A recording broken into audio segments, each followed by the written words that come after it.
آئے گا حضرت محمد صلی اللہ علیہ وسلم والی محنت سے، اور اس محنت کی ذمہ داری کس پر ہے؟ کس پر ہے بھائی؟ بہت سارے کہتے ہیں انہیں لے جاؤ، یہ فارغ ہے۔ کیا مطلب؟ یہ فارغ لوگوں کا کام کہ بات تو آپ کی ٹھیک ہے، میں مصروف آدمی، بات تو آپ کی ٹھیک ہے، میں تو ابھی نیا ہوں، میں تو بڑا، میری تو دکان ہے نا جی، آپ کو پتہ ہے نا جی۔ وہ بھائی یہ کام ہے۔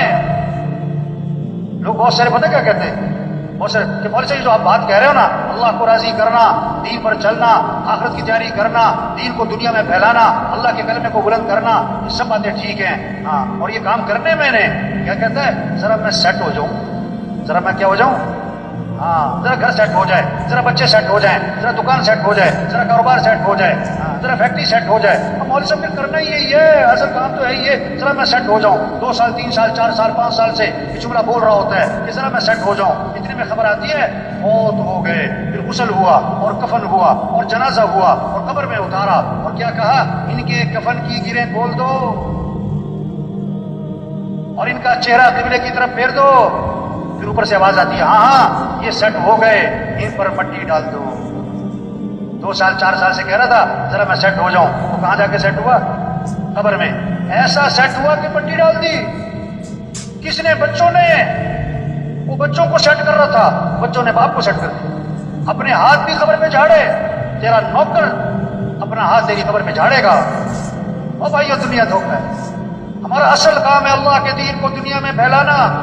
بھائی یہ 2.5 گھنٹے، بھائی یہ روزہ، چلو بھائی یہ تو قریب کرنے کے لیے ہے، یہ تھوڑا کہ چھٹی، اجتماع میں آئے چھٹی، اجتماع ختم چھٹی۔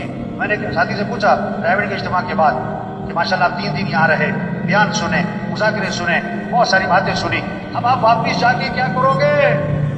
واپس جا کے کیا کرو گے؟ کیا بات کی اس نے؟ کہنے لگا مولوی صاحب اگلے سال اجتماع پہ بھی رہوں گا، اگلے سال اجتماع پہ۔ جیسے جمعہ پارٹی، ایک جمعہ پارٹی ہوتی ہے نا ہر مسجد میں، جمعہ پارٹی جو جمعہ پڑھ کے جا رہی ہوتی ہے، کس نیت سے؟ دوبارہ کب آنا ہے مسجد میں؟ اگلے جمعے۔ ان کی نیت ہی نہیں ہے سر پڑھنی۔ یہ بہت ساری اجتماع میں کیا ہے؟ اجتماع پارٹی۔ اب اجتماع میں آئے تو دوبارہ کب آئیں گے؟ اجتماع کب ہوگا مولوی صاحب؟ اجتماع کب ہوگا؟ اجتماع کب؟ وہ بھائی کام کہہ رہے ہیں، کام ہے، یہ چھوٹی سی زندگی ہے، اللہ نے بہت بڑا کام دیا، پورا دین پوری دنیا میں سیکھو۔ قرآن حفظ کرنے کی نیت سے شروع کیا، ابھی آدھا سے بارہ بھی حفظ نہیں ہوا، موت آ گئی۔ اللہ قیامت کے دن، اللہ قیامت کے دن اس کو حافظوں میں اٹھائیں گے۔ حج کی نیت سے چلا، ابھی راستے میں تھا کہ موت آ گئی، اللہ قیامت کے دن اس کو حاجیوں میں اٹھائیں گے۔ یہ سارا مجمع نیت کر لے بھائی، پوری دنیا میں پورے دین کو زندہ کرنا ہے انشاءاللہ، اپنی صلاحیتیں دین کے پھیلانے پر لگانی ہے انشاءاللہ۔ دیکھو 3 طرح سے کام چلتے ہیں، کتنی طرح سے بھائی؟ زور، طاقت، زر، پیسہ، زاری، منت، خوشامد۔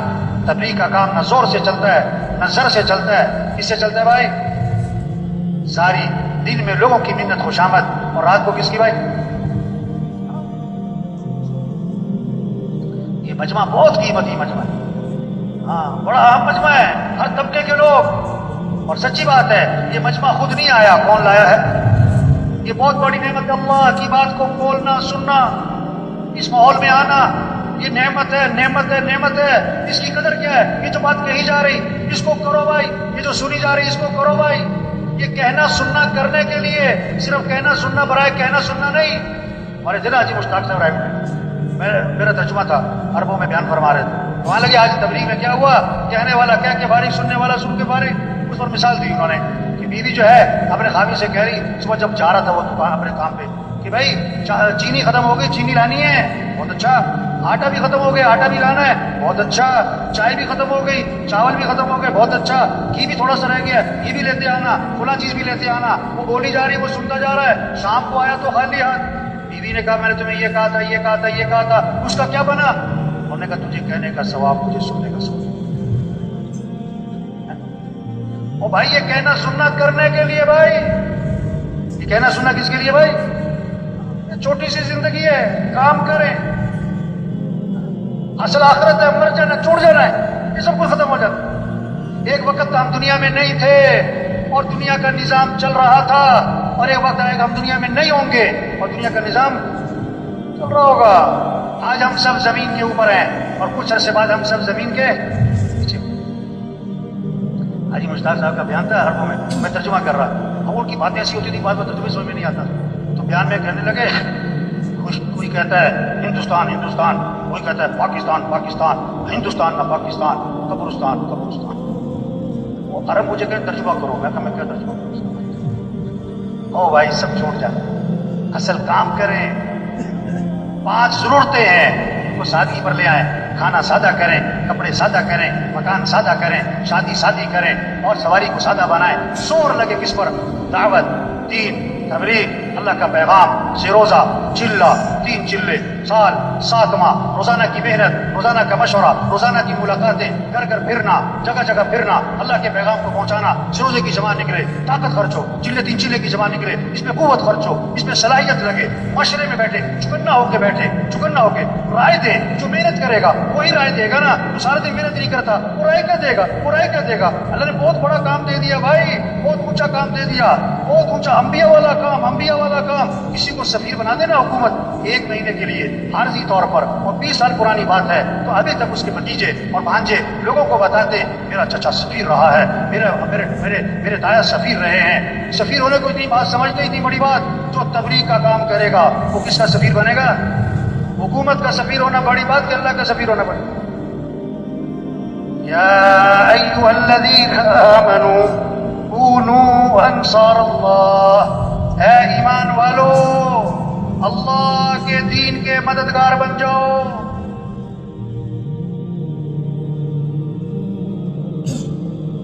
اے ایمان والو اللہ کے دین کے مددگار بن جاؤ. اللہ کسی کے محتاج نہیں، اللہ کا دین کسی کا محتاج نہیں. جو دین کا کام کرے گا دین بھی چمکے گا، وہ خود چمکے گا. جو دین کا کام نہیں کرے گا دین تھوڑا مٹتا ہے وہ خود ہی مٹ جائے گا.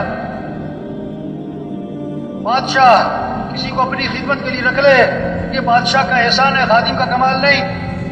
اللہ جس سے دین کا کام لے، کام کرنے والے کا کمال نہیں، یہ تو اللہ کا احسان ہے. لیکن اللہ کس سے کام لے گا؟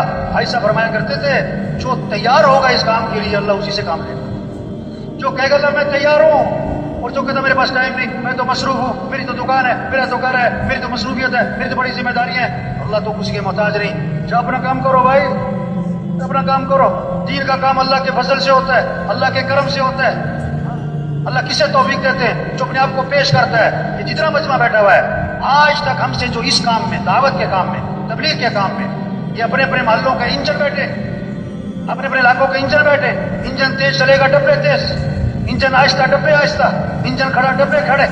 یہ سارا جو مجمع ہے اگر یہ روزانہ محنت کرے علاقے کا کام بڑھے گا، نمازیوں کی تعداد بڑھے گی، مسجدیں آباد ہوں گی، 3 چلے کا خروج بڑھے گا، دیہاتوں میں شہروں میں اللہ کا پیغام پہنچے گا. پھر ایک نمونہ بنے گا کہ دین اس کو کہتے ہیں. صرف کتابوں سے دین نہیں سمجھا جائے گا، تقریروں سے دین نہیں سمجھا جائے گا، عملی طور پر نظر آئے گا. صحابہ کے زمانے میں لوگ مسلمان ہوتے تھے، مدینے آتے تھے دین سیکھنے کے لیے، کتابوں سے نہیں، تقریروں سے نہیں، مذاکروں سے نہیں.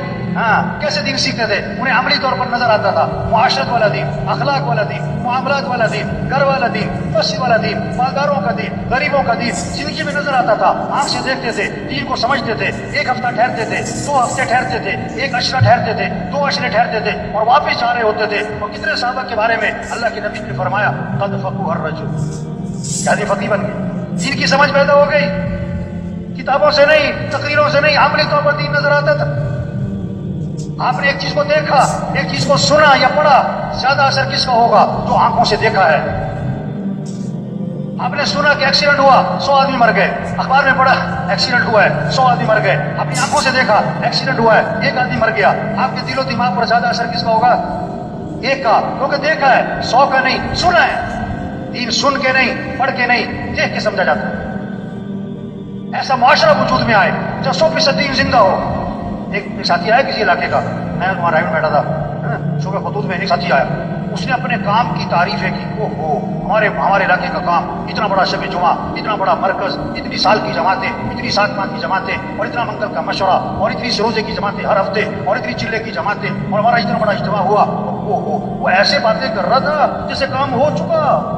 میں نے کہا اچھا بھائی، آپ کے علاقے میں کوئی مسجد ہے جہاں فجر کی نماز میں جمعے کی نماز کا ماحول بنتا ہو؟ کہ نہیں، ایسی مسجد تو کوئی. آپ کے علاقے میں کوئی مارکیٹ ہے جو اذان میں بند ہو جاتی ہو؟ کہ ایسی مارکیٹ تو کوئی نہیں. آپ کے علاقے میں زمیندار لوگ جو ہیں وہ عشر ادا کرتے ہیں؟ کہ نہیں جی، عشر کی تو بات ہی نہیں سنی. اچھا آپ کے علاقے کے لوگ جو ہے بہنوں کو وراثت میں حق دیتے ہیں، بہنوں کو وراثت میں حق دیتے ہیں؟ یہ بات تو میں نے کبھی سنی کوئی نہیں۔ وہ بھائی خوش کس بات پہ ہو رہے ہو؟ کتنے لوگ ہیں بہنوں کو حق نہیں دیتے، اپنی بہن کا 100 روپے چوری نہیں کرتے، 20 لاکھ روپے دبائے میں بہن کے گھر کھانا کھانے کو عیب سمجھتے ہیں کہ بہن کے گھر کھانا کھائیں، اور بہن کے 25 لاکھ روپے دبائے۔ اور عجیب بات کہتے ہیں بعض لوگ، ہم نے جہیز دے دیا تھا۔ ایک آدمی سے پوچھا کہ بھائی تم نے فجر کی نماز کیوں نہیں پڑھی؟ کہتا میں نے تہجد پڑھ لی تھی، اپنی مرضی کا تھی۔ تو میں نے کہا بھائی تم خوش کس بات پہ ہو رہے ہو کہ اتنا مجمع ہے اور اتنا خروج ہے اور اتنا بڑا مرکز ہے اور اتنی سال کی جماعتیں ہیں؟ بھائی تبلیغ سے مقصود تین زندہ ہو۔ کسی نے آ کر کہا ہمارے علاقے میں اتنے اسپتال ہیں اور اتنی فری ڈسپینسریاں ہیں اور اتنی دوائیوں کی کمپنیاں ہیں اور اتنے ڈاکٹر ہیں اور اتنے کلینک ہیں اور اتنے فلاں ہیں۔ اس سے پوچھا بھائی تمہارے علاقے میں تندرست لوگ کتنے ہیں؟ کہتا بیمار سارے۔ تو خوش کس بات پہ ہو رہے؟ تبلیغ میں کہ پورا دین زندہ ہو اور پوری دنیا میں زندہ ہو، یہ ہماری ذمہ داری ہے کہ یہ سارا مجمع آج تک جو غفلت ہوئی اس پر اللہ سے معافی مانگے، اور جو بقیہ زندگی رہ گئی اس کے بارے میں عزم کر لے کہ اپنی بقیہ زندگی کو دین پھیلانے پر لگائیں گے انشاءاللہ۔ اس کو اللہ سے مانگ لے کہ اللہ ہمیں اس کام کے لیے قبول فرما، اللہ یہ کام کرنا ہمارے لیے آسان فرما، اللہ ہمیں استقامت نصیب فرما۔ تو سب تیار ہے نا انشاءاللہ جی؟ تو بولو بھائی ہمت کر کے، بھائی بولو بھائی، نقد چلہ تین چلے بھائی، جانا نہیں کسی نے بھائی، جانا نہیں کسی نے بھائی، نقد چلہ تین چلے، وہ کھڑے ہو